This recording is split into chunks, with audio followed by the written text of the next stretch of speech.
Today we are here to address an urgent issue. Construction sector is one of the biggest emitters of the carbon emissions in the world. And to highlight this critical need for transformation, we are all gathered here together. At the same time, this sector represents 1.8 trillion opportunity in the market value globally. By adopting sustainable practices such as energy-efficient design, innovative materials, and modern technologies, we can reshape the sector to deliver both environmental and economic benefits. The objective of this event today is to go beyond statistics and delve into solutions. We bring together stakeholders from policy, industry, and international organizations to explore how we can foster a robust green building market, particularly in emerging markets. Together, we aim to shape actionable insights and proven strategies to accelerate the adoption of green construction practices. So, let's get started with our keynote speeches. It's my pleasure to introduce Ms. Aliya Azimova, IFC country head for Azerbaijan. With over 25 years of experience, Ms. Azimova has been driving force behind IFC's efforts to promote sustainable development in Azerbaijan through a range of impactful initiatives and projects. Today, she will present yet another significant milestone of this journey, highlighting its benefits for diverse stakeholders in adopting sustainable practices while aligning with global climate objectives. Please join me in welcoming Ms. Aliya Azimova.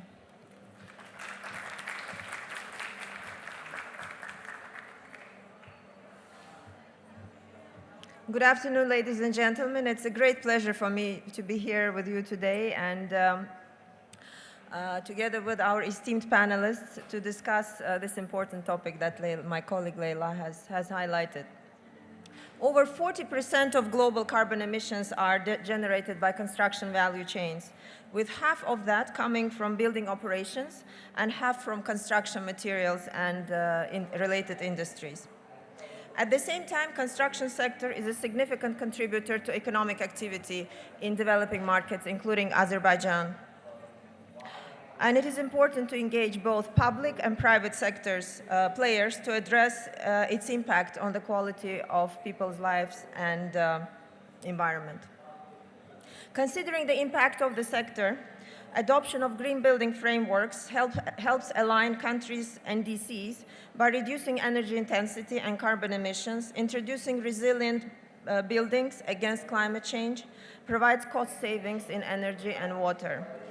IFC has a very vast experience across the globe in supporting building sector transitions.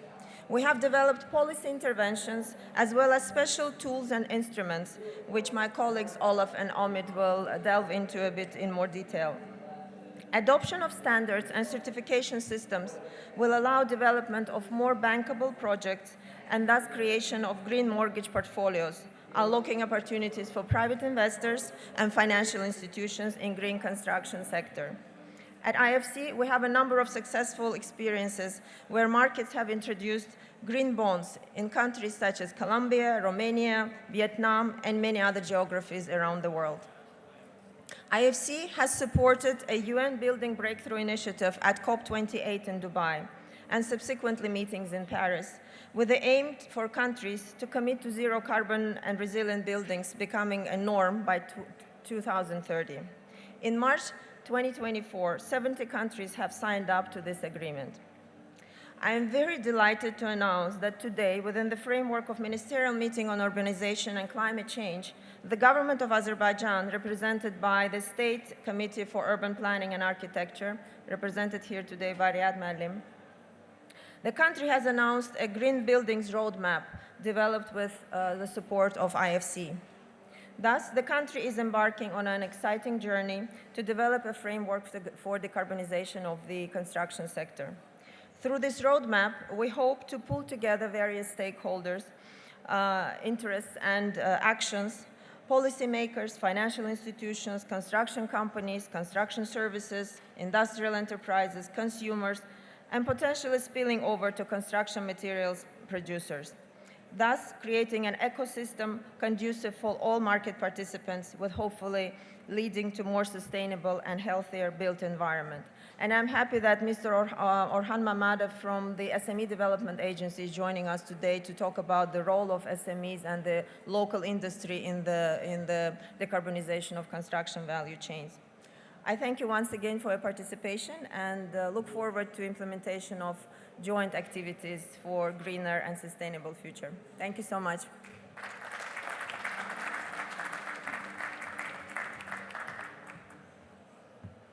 Thank you, Aliya Hanum. This is a real testament of Azerbaijan's contribution to sustainable growth. So without any further ado, I would like to introduce our next speaker, Mr. Orkhan Mammadov, Chairman of the Management Board for Small and Medium Business Development Agency of the Republic of Azerbaijan. He will highlight the SME role in Azerbaijan's construction ecosystem and their adoption of green practices that can significantly advance the country's sustainability agenda. Please join me in welcoming Mr. Mammadov.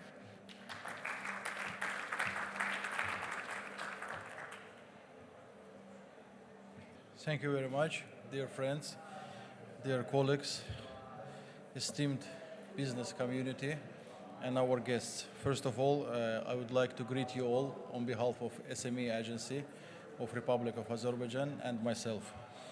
I also want to thank IFC and Aliya Azimova for their kind invitation.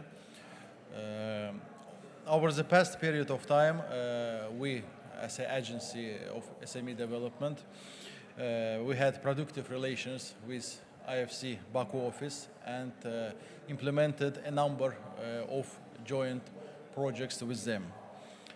As to the context of today's event, as you know, SMEs play an important role to ensure green building industry.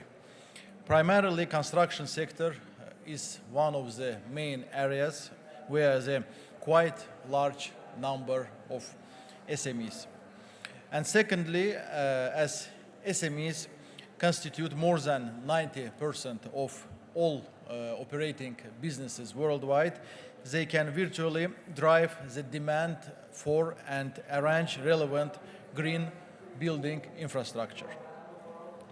This is also the case for our country, for Azerbaijan. According to existing statistics, these are more than 16,000 SMEs operating in the construction sector today.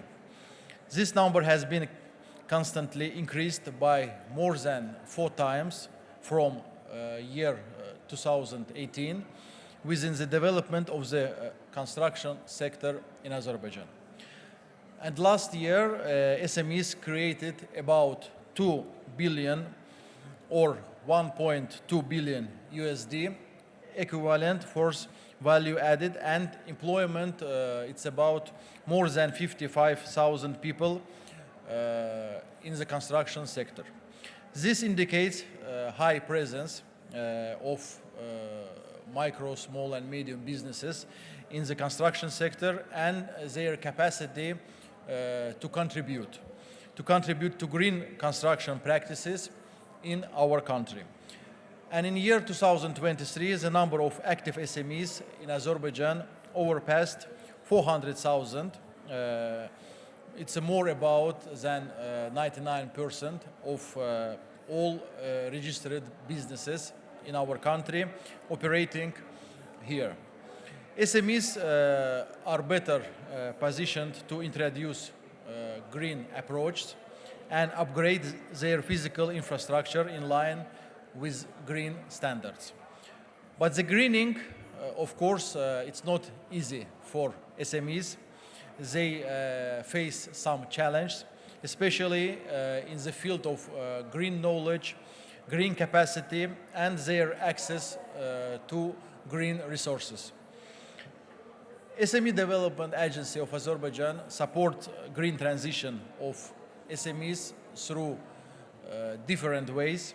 In recent months, with the initiative and support of our agency, 2 new national standards have been prepared and adopted.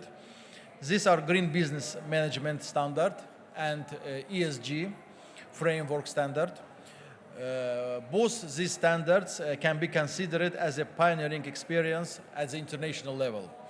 The standards serve as a useful guide by showing how businesses can apply some green principles in the everyday and for their strategic activities, including upgrading their offices or their infrastructure. As an agency, we also developed some flagship support tools aimed at stimulating growth of our SMEs and facilitate uptake of green principles. SME development centers that provide green knowledge, information and advisory services, also startup certificates. They can promote green innovation, grant programs that contribute to the financing of some green initiatives, SME Friends Network that serve as a coordinating function in our regions of Azerbaijan, and the last but not least, SME houses. They can facilitate like access to public and private sector services. They also, it's very important, and they operating like a one-stop shop for all businesses which are operating in Azerbaijan. And I'm pleased to note that our SME house model, its support service for our SMEs has recently achieved international success.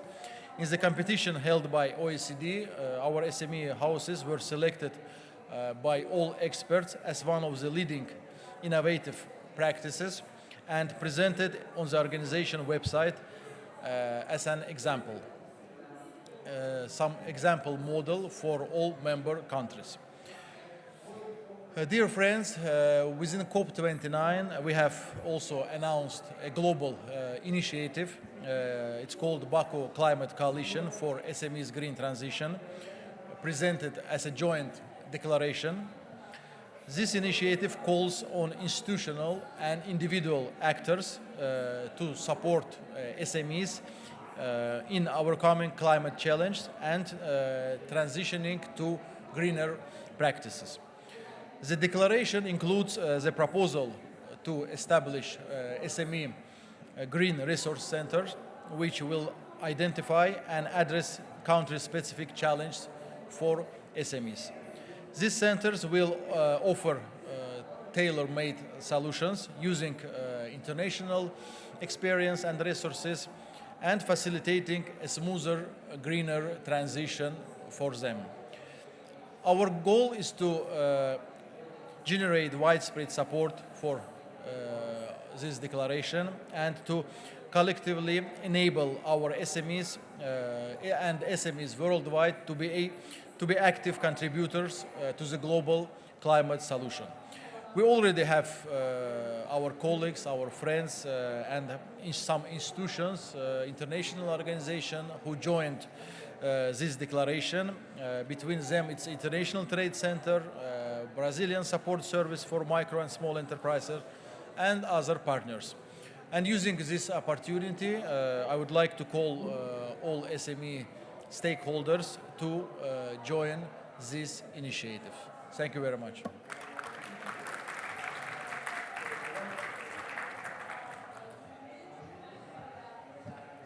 Thank you, Mr. Mammadov. I'm delighted to introduce our next speaker, Mr. Olaf Schmidt, the Regional Industry Director for Manufacturing, Agribusiness and Services at IFC.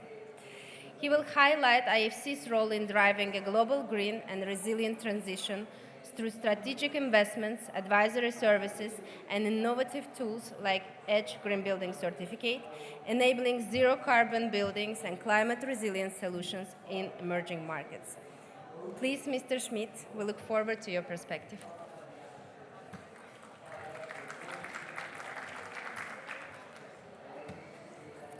Thank you very much. It's a real pleasure to be here, and I'm actually quite excited to be allowed to speak to this subject, which is very close to my heart. IFC, we started the journey on green buildings and green building certification roughly 15 years ago. And I was lucky to be part of that initial journey up till today with Omid, who you will hear later from, and some other very dear colleagues. What I think is in a way important is to see how we have managed to grow out on that journey. And of course, there's lots still in front of us, and just share a few examples. I mean, many of you have come across EDGE, which is our green building certification tool. It's one that is out there. We, of course, think and developed it because we wanted to democratize green building certification. And that goes so that it can be applied, and it goes exactly to what you said, to SMEs who want to be on the forefront, or large companies who really seek scale. And we have supported, as I see, both of these counterparts across this journey of 15 years with advisory or investment services. I mean, we have today almost 100 million square meters certified. So that's, I think, in big scheme of things, a tangible number. But of course, we want to do much, much, much more. When you look at, what is needed, I think one number that we picked up is roughly required 25 trillion by 2030, right, for investments in the building sector. But I think one of the things that I really want to highlight is to make scale, from what I have experienced, is bringing together these two pieces of policy and investment, right? So how can we find the champions in the private sector to basically leverage what the governments put into motion?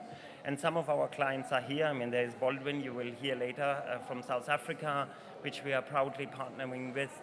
And that is where you can get scale. And that is, I think, the exciting piece. I mean, if I was given more time, I would give a lot of examples. I will just mention a few. One of our kind of leading clients in the retail sector, which you might have heard of, Lidl and Schwarz Group, has certified 5,000 stores.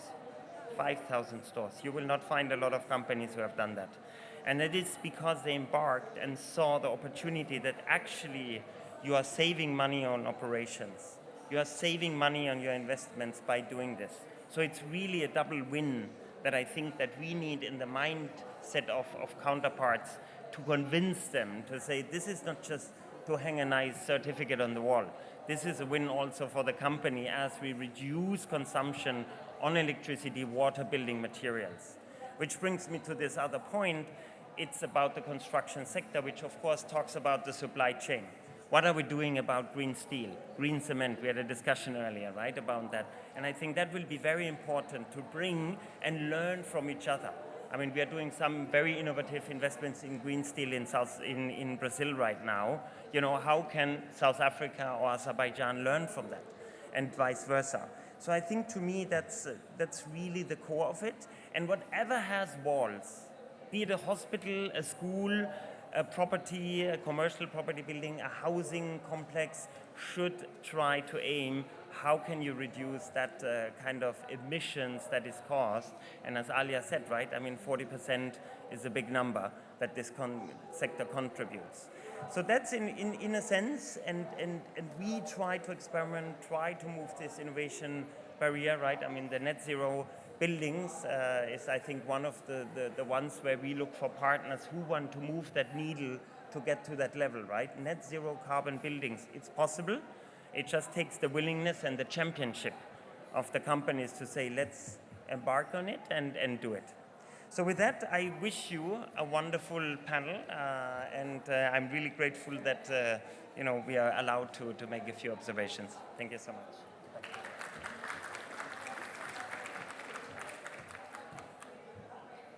Thank you, Mr. Schmidt. So I'm going to pass to closing keynotes and introduce Mr. Yukun ZHOU, Chairman of China Construction Fangcheng Investment and Development Group. Mr. ZHOU has been a visionary leader in integrating green and smart principles into construction practices across China. His contributions have transformed urbanization and municipal development by prioritizing sustainable and efficient development. Mr. ZHOU, please, the floor is yours.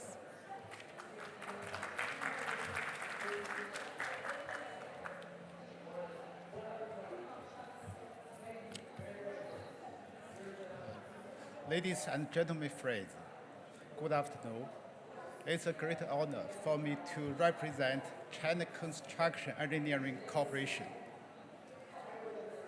I'm from Fangcheng, serving as a platform for integrated urban comprehensive development and investment in the wholly owned subsidiary of China State Construction Engineering Corporation, China State Construction for short, the world's largest investment and construction group. First, I would like to extend my further thanks to Azerbaijan and the host of COP29 for providing such an excellent conference environment. I would also like to express my sincere appreciation to IFC of the World Bank for their trust and long-standing support. As urbanization accelerates and the demand for sustainable development grows, climate change has become one of the most pressing challenges in today's world. Fangcheng focuses on 3 key segments: urban development, realistic investment, and urban resource operation. By prioritizing quality assurance and value creation, we provide market with an integrated solution spanning the full spectrum of design, investment, construction, and operation, characterized by green, low carbon, and sustainable development.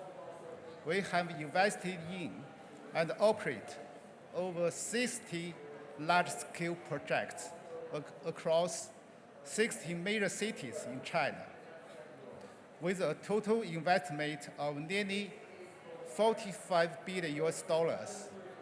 These projects cover close to 178 square kilometers, including 24 projects that each exceed 1 square kilometer in size. We remain dedicated to delivering high-quality, green, low-carbon projects.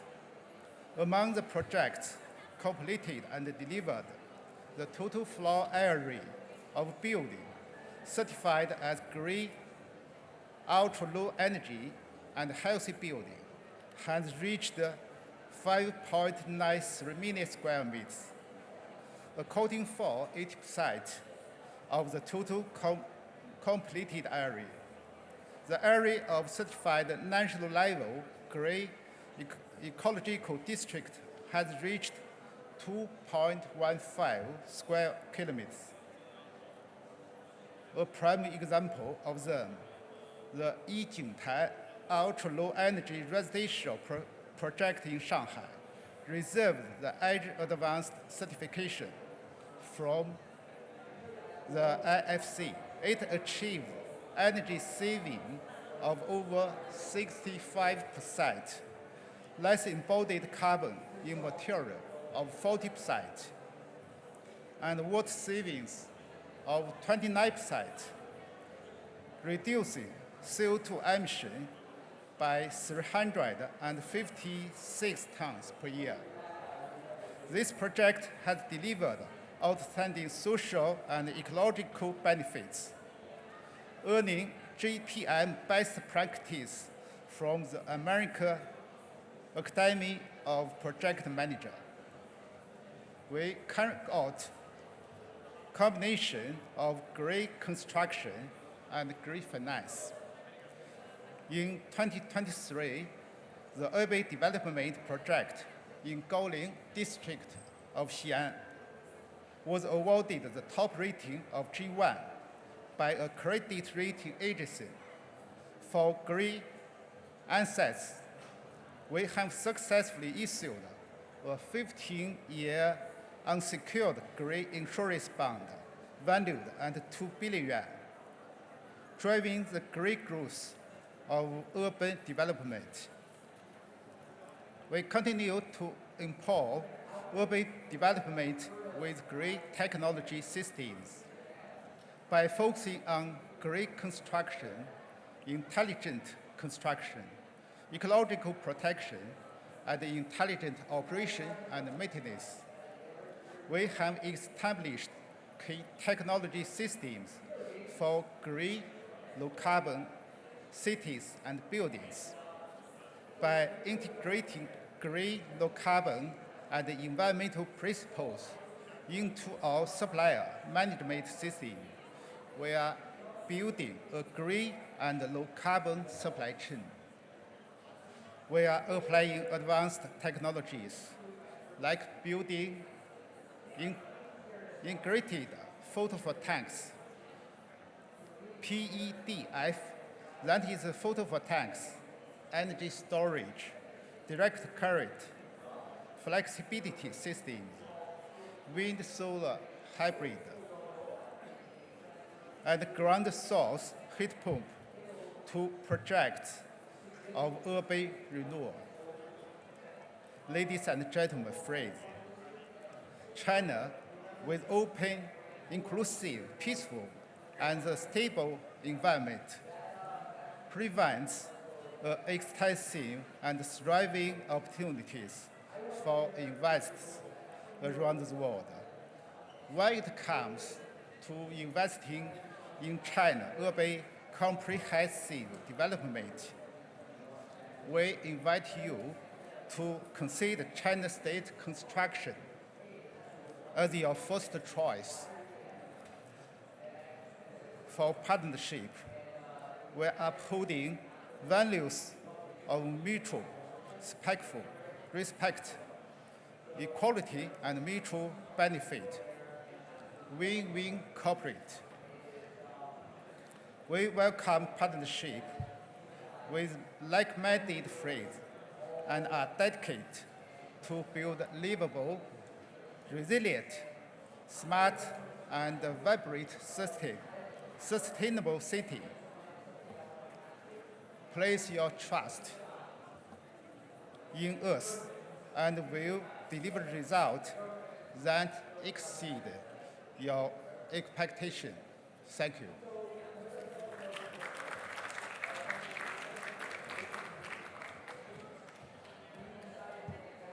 Thank you, Mr. ZHOU. And thank to all our speakers for their keynote speeches. I believe that set the proper stage for the discussions to follow. So without any further ado, I'm delighted to introduce our panel moderator, Ms. Marcia Yu, IFC's Regional Manager for MAS. Ms. Yu will facilitate the discussion on the pathways for fostering sustainable practices in construction sector. Over to you, Marcia.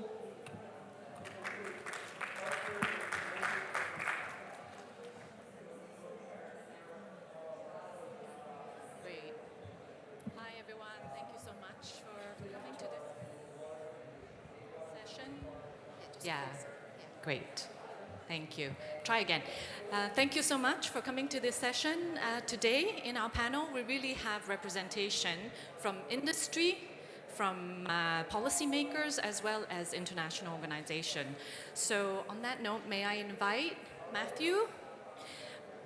Matthew is the Managing Director of Baldwin Properties in South Africa. Vasela is the Director of the Market Development for Energy Efficiency in GBCI in Europe. And lastly, Mr. Mehmet, President of the Board of the Turkish Green Building Council. Please.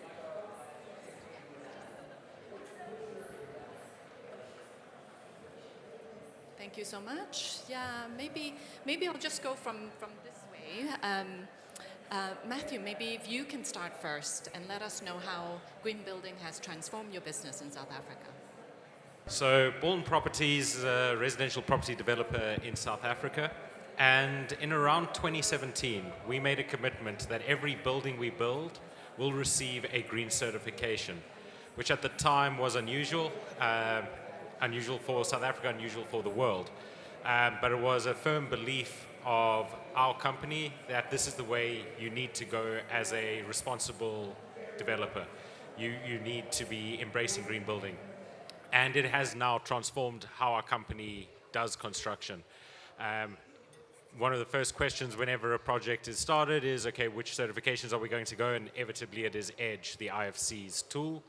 And it's been the core of our value proposition to our clients for multiple reasons. The one being you're getting a high quality apartment that is cheaper to live in, easier to live in. You don't need heating or cooling to the same level. But also, the banks in South Africa got on board with us. Through our negotiations with them, we were able to get reduced mortgage rates for our clients. So not only are they saving on their utilities, they also save on their mortgage rates. So it's meant that one of our main value propositions has now come from the green certification and green buildings. Great, thank you so much. Vesela, maybe I come next to you. Perhaps you could introduce yourself, proper introduction, and then let us know, how you have worked with perhaps other green building organizations around the world. So thank you for that. So I'm here representing GBCI Europe, which is the operator of, one of the operators of EDGE, the EDGE tool, and also the operator of LEED, WELL, and a number of other various tools for sustainable operations in buildings, not fully full buildings, but also waste stream sites and a host of instruments that are available in the market for sustainable development. And I am the market development director for Central and Eastern Europe. So I basically work with green building councils in Europe, as well as private developers, clients such as the Schwartz Group, and multilateral development banks on exploring all of the various opportunities and instruments available to the market to really create that impact and that market transformation necessary to reach the green building goals, certainly for Central and Eastern Europe. So green building certification to me is a very valuable instrument, regardless of which one is selected for the respective location and needs of a project. Because even though Europe, for instance, has an EU policy on strict policies on energy efficiency, on energy performance certificates, on retrofitting of existing buildings, the facts of the matter are that there is still significant variability between the methodologies among country members and non-members of the EU. And what that means is that if you're an asset holder in multiple locations, such as, for instance, the Schwartz Group, which has grocery store chains throughout Europe, it's very difficult for you to compare your performance of your buildings if you're strictly going by the national legislative requirements, even if you did take the route of having energy performance certificates for all of your buildings. So if you want to have any kind of comparable data, if you want to benchmark against something that is internationally communicable, and if you really want to be able to understand your performance and to set goals that are similar across the board of your portfolio, you really need to look to one of the tools available, which are mostly, to this date, they're all voluntary green building certification tools. So that's my first comment in a nutshell. Thank you, Vesela. And this is where EDGE, IFC's EDGE Green Buildings Program come in. It really has a standard, right, to benchmark each asset's operations in, in individual countries. Maybe I'll go next to Mr. Mehmed. If you could please introduce yourself and let us, the audience, know how green building has impacted your business. Sure, thank you. My name is Mehmet. I'm the president of Turkish Green Building Council for the last 4 years. So basically, government is acting towards to 2053 net zero target, and Turkish Minister of Urbanization and Environment has announced also over here a couple of weeks ago that our energy resources will be increased to be 50% to be provided by renewable energy sources and 30% by nuclear. So the independency will be reduced as a target. But Turkish Green Building Council is focusing on construction sector more than anything, considering 40% of the carbon emissions comes out of the buildings. So we have two parts actually that we deal with. One is the supply chain. Turkish industrial sector is providing more than $100 billion of exporting to European Union countries. So the Green Deal is limiting them and putting a new law in front of them to follow, which is in line with the Turkish government due to taxations and all that stuff. So the supply related to construction especially is going to be impacted and is being impacted right now to keep that level of export and import. The second part is the construction sector, which is one of the biggest sectors in the country. And as GBC, we have less than 1,000 buildings certified within the country. It sounds less. However, we are always in top 10 if you hit this to a square meter of an area. For instance, one project of ours just finished right now, Istanbul Finance Center. It's also certified, 3.5 million square meters of a project. So even though it's counted one, the square meter wise, it's still high. However, if you look at the buildings as a GBC, we interact with the government and academic world to come up with some norms to implement new legislations or new laws, which is going to divert the construction sector to go in the right direction, parallel to government's vision. So we put a lot of effort on this one, and we work with other green building councils actually within EU to work on EU-backed projects also together, which is going to be good implementation actually for every country in Europe too. So that interaction is important part of our work right now, and so you know it is going in the right direction. We are not there yet. There are still big rooms to grow, and we are trying to work with the government to legislate in a way that our cities become more healthier and better eco-friendly. Okay, excellent. Maybe I come back to you, Matthew. So Baldwin Properties is an EDGE champion. How do you think financing plays in the role of green building? Yeah, so finance is always important for any construction, and I think in terms of transforming an industry, finance is critically important. I think that's been a theme of COP this year. For us, we chose to do EDGE before we got the financial benefit, but I don't think that's really a sustainable model for most companies. Recently, there has been finance becoming available, which primarily has allowed local banks to be able to more fully support the implementation of green buildings. I mentioned a bit earlier the idea of green mortgages, green home loans for home buyers. That has a significant impact on multiple layers, if you're talking ESG, for the construction industry in South Africa. For one, it allows more people to get into the home owning side of construction. People are able to own their own home, have that asset. It provides a great social benefit when there's financing linked to green buildings. Then there's the fact that you are actually getting lower emissions, lower water usage buildings. I think most people will know recently South Africa had significant challenges with energy, with rolling blackouts in the country. And I think quite miraculously, and congratulations need to go to the South African government and utilities they've managed to mitigate and essentially eliminate that in a very short period of time.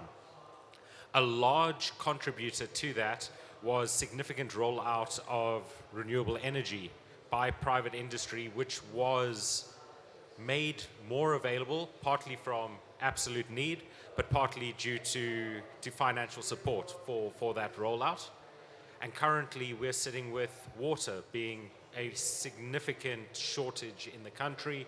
It's a water scarce country. And now the same thing is starting to happen on water, looking at how do we implement green initiatives from a construction sector so that new buildings use less water, waste less water, as well as how do we make more efficient use of what's currently there. So now as a developer, if you're going to be doing that, you're going to do it because it makes sense from a financial perspective. And that could be because you're getting better financial support from whether it's international partners like the IFC or from local banks in terms of your actual development loans, because it makes your cost of development lower. Or if it's because you're now able to offer a unique product to your clients, a unique benefit and cost saving, because banks are now able to offer a concession to the clients on those home loans, making it easier to afford it. What I'd like to mention on this, and I think it's worth congratulating the South African banks for the foresight on this. The first concessions were not given because of cheaper funding coming in. They were given because they looked at green buildings, looked at how people live in them and the reduction in their utility bills, and saw this is actually genuinely a reduction in risk for the financial institution, because these clients effectively have a higher income and therefore they were able to offer a concession. I think that's something that South Africa's really pushed. Now almost all of our major banks are offering concessions to clients if they are in a green certified home, and particularly an EDGE certified home. So to grow it at scale, to make it mainstream, the finance institutions within the country and the finance coming into the country needs to push it. There are only going to be so many companies like Baldwin that will push it without that additional incentive. That's right. And for the audience information, Baldwin Properties is a built-to-sell residential developer, right? So the off-take financing, the mortgage financing is so important in order to, really work together to spearhead green building. Perhaps we hear from you, Vesela. How does financing play a part in your part of the world? So, first of all, I'd like to say that I think it's great that we have a residential developer in the panel. And we all kind of operate in different markets, but in Europe, the residential sector is often kind of left out of the green building conversation, and I think this is where EDGE is an excellent tool, especially for specifically for multi-family residential buildings, which for multiple reasons are not suitable to the other rating tools that are available on the European market, which are just, it's not a feasible approach for them. So, so that's great. Finance also in Europe, I think the whole world is moving in that direction, it seems like, but with the EU taxonomy and the sustainable finance initiative that is very rapidly evolving and developing in Europe, everybody is concerned with disclosure of green features and compliance, basically. So on the one hand, you have development banks who have built in the tools that we're talking about today into their methodologies in order for them to be able to report on their investments in the various locations around Europe. And on the other hand, you have more and more local banks exploring how to tie consumer loan products to some kind of verifiable green metrics. So again, I think, to put the conversation in context, with Edge and with LEAD and with all of these tools that we're talking about, it's really about data collection and accountability. So measurement, verification, accountability. If you can show that your building is green, if you can prove that your utility bills are going to be lower, the quality of life is going to be higher, operations and maintenance is going to be better with more longevity, that investment is going to last longer and have a more positive impact, then you are essentially tying those green criteria throughout and going, it's kind of a back and forth with the financial institutions. So yeah, undoubtedly there's more and more direct financing for green projects. We still have a ways to go to make the connection, and I think it's great that we're having these conversations here at COP and also all the time in conferences everywhere, I think, in the world, because there's a lot of product out there and there's a lot of financing for green projects, but it's not necessarily finding its way to a mass amount of customers yet. And you made that example very well. You did Edge before before the financial component really was connected there. So yeah, we still, there's more work to be done to mainstream that relationship between finance and green building. No, thank you very much for bringing that up. Yeah, so as you mentioned, DFIs and so forth are really pushing, right, this green agenda and how to marry the green building technical side with the sustainable financing. And, we have been able to help clients bring together that framework, look at how to do, the technical side of it, how to build the green buildings and so forth. Lastly, Mehmet, how about on your side? If you could just tell us a little bit about, how financing has impacted your region. It is not very advantageous, let's say, considering the interest rates in the country is high. So we have also green mortgage, but it is very significantly low comparing to interest rates, which is more than normal in comparing to different countries. So it is not there. It has room to grow. However, country has this potential. Because country being in the seismic zone, government has these incentives to rebuild 7 million units, so they are resistant to seismic. When we do this, we can integrate the green building aspect to it when they are being rebuilt. So this is a big potential. That's why we expect more EU or international finance like IFC getting into the country in a way that we can support this transformation as well. And this has been done before for hospitals or schools, like international finance financed with the government's guarantee, rebuilding the hospitals so they are resilient to seismic, as well as schools. And this model worked out.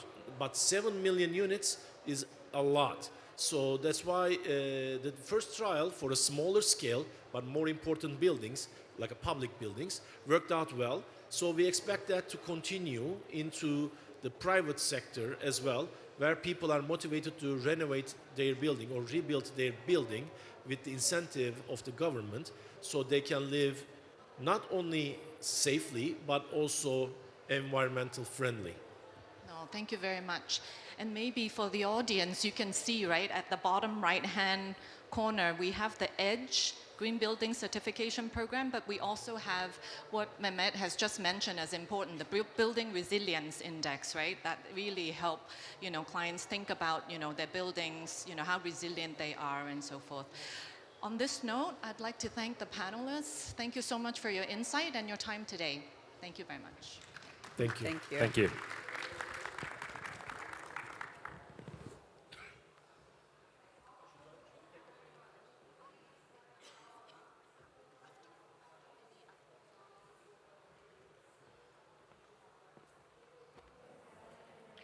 Thank you, Marcia. Thank you, honored speakers. So I'm going to move to our closing remarks and introduce Head of Baku General Directorate on Architecture and Urban Planning from State Committee of Urban Planning and Architecture of the Republic of Azerbaijan, Mr. Riyad Gasimov, please.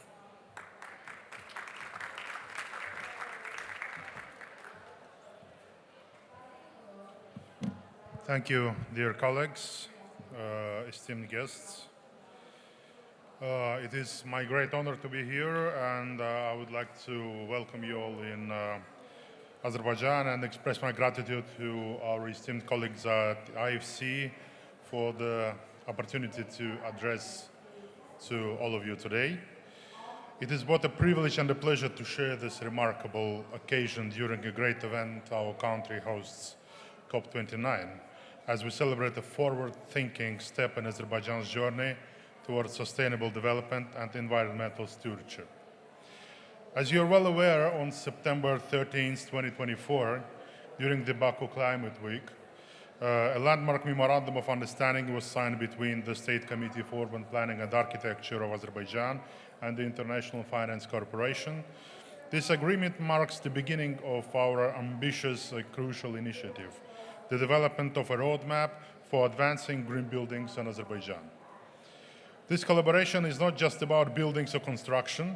It is about reimagining how we interact with our environment, how we design our urban spaces, and how we take responsibility for the impact of our actions on the planet. By focusing on green buildings principles, we are committing to reducing the carbon footprint of our construction sector and promoting sustainable practices that align with global climate goals. The roadmap envisioned under this partnership is more than a plan.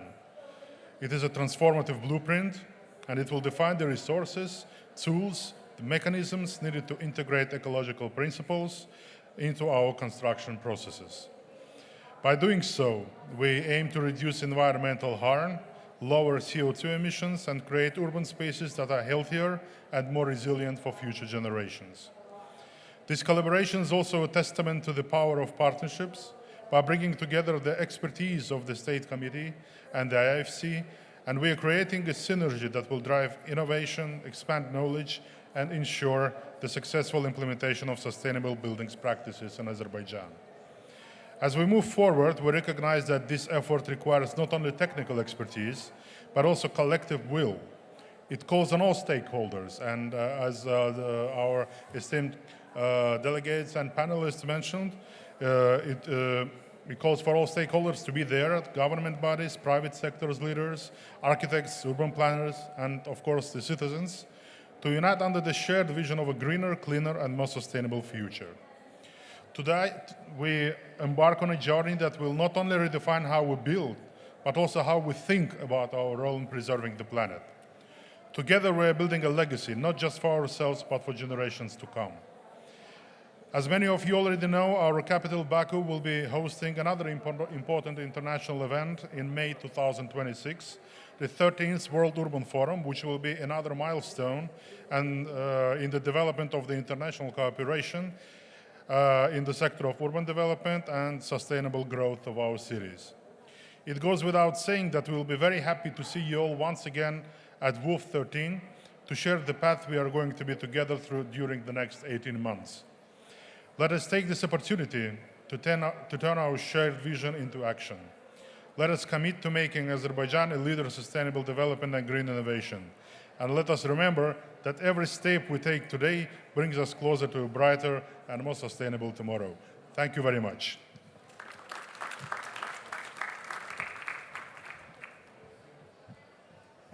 Thank you, Mr. Gasimov. I'm going to pass the stage to our principal industry specialist and our lead for climate business development, Mr. Omid Saberi, for closing remarks. Please.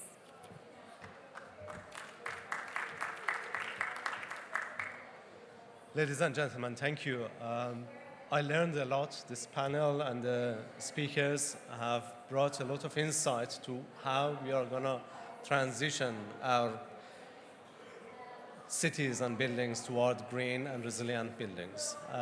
as at the start we heard, under the UN Global Alliance for Building and Construction, last year in COP, we started the Building Breakthrough.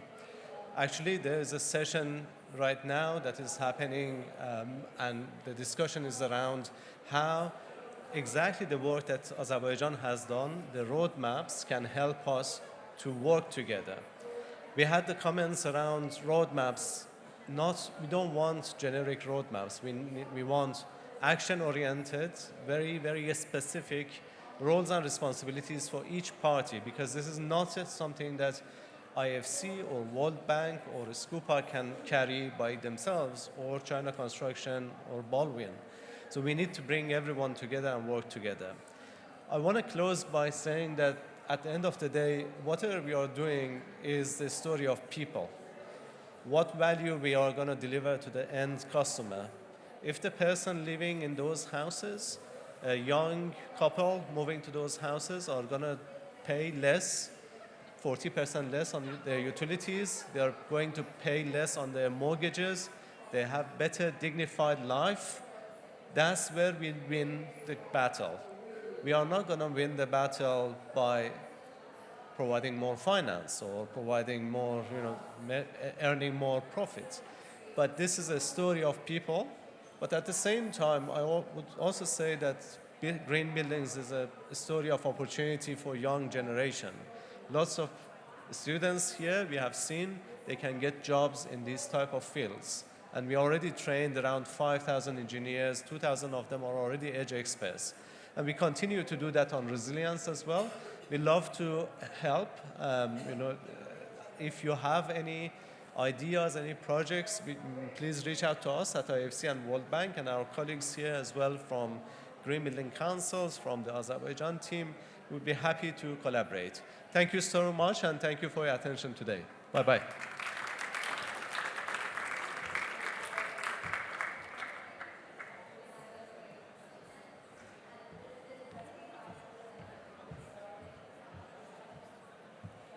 With this, I would like to announce our event closed. Thank you very much for your attendance. See you next time.